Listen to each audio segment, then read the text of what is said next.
Dheeru account check చేసే వాళ్ళ దగ్గర 10 లక్షలు కావాలి అని అడుగుతారు. దానికి వాళ్ళు కాదు అని చెప్పటంతో నాకు కావాలి అని గట్టిగా అరుస్తూ ఉంటారు. అప్పుడే ఇంట్లో వాళ్ళందరూ వస్తారు. జయ ఇలా అడుగుతుంది, ఏమైంది ధీరు అని.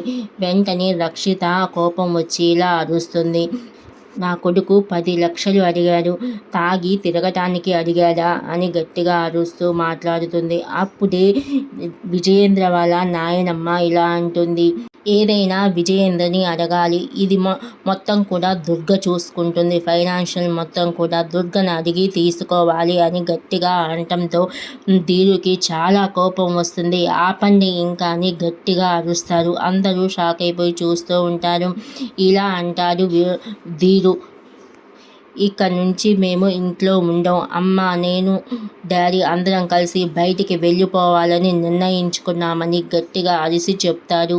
అక్కడే ఉన్న విజయేంద్ర అందరూ కూడా షాక్ అయిపోయి చూస్తూ ఉంటారు. మరి దుర్గ ఏ నిర్ణయం తీసుకోనుంది, అసలు దుర్గ ఏం చేయనుంది, ధీరుకి రక్షితకి ఎలా సమాధానం చెప్పనుంది అనేది రానున్న ఎపిసోడ్లో తెలుస్తుంది.